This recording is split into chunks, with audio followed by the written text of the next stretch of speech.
स्वामी योगानंद परमहंस, उनके गुरु ने जब शरीर छोड़ा तो एक बार वो विदेश में कहीं थे, बड़े उदास अपने गुरु को याद कर रहे थे और याद करते हुए कि तुम कहाँ हो गए और तुम मेरे साथ रहते, मुझे रास्ता दिखाते, कितना अच्छा होता।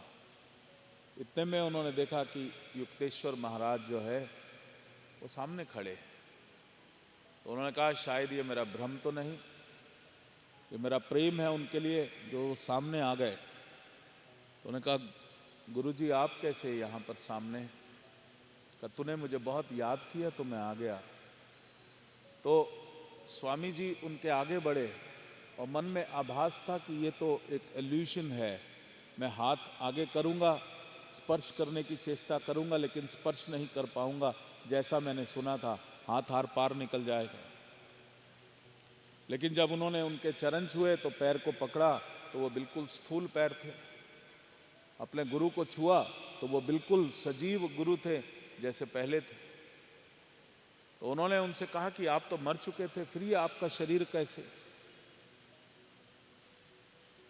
तब उनके गुरु ने बताया कि ये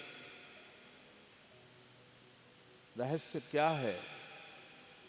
जो जीवात्मा है, एक रास्ता तो ये है कि तुम माता के गर्भ में एक बालक बन के पैदा हो और बड़े हो जाओ, और दूसरा रास्ता जब तुम मूल प्रकृति के साथ एक हो जाते हो तो उन सूक्ष्म कणों को तुम पकड़ करके एक सूक्ष्म आकृति को भी पैदा कर सकते हो, और अगर उस चेतना को और ज़्यादा विकसित करके तुम इस शरीर को भी पैदा कर सकते हो, और इस शरीर को, स्थूल शरीर को पैदा करने के बाद अगर फिर से वाइब्रेट करना शुरू करते हो तो ये स्थूल शरीर फिर एटम्स में विलीन हो जाएगा और वो सूक्ष्म में विलीन हो जाएगा।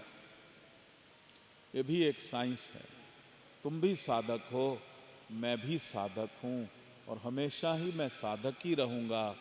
मेरे भोले बाबा वो भी आज तक ध्यानस्थ हैं और वही चीज़, वही मेरा एक आइडियल है कि वो ध्यान कर रहे, वो किस चीज़ को प्राप्त करने की चेष्टा कर रहे, जो वो स्वयं विश्व रूप है, वो स्वयं ब्रह्मांड है। तो वो ब्रह्मांड के आगे भी कुछ होगा।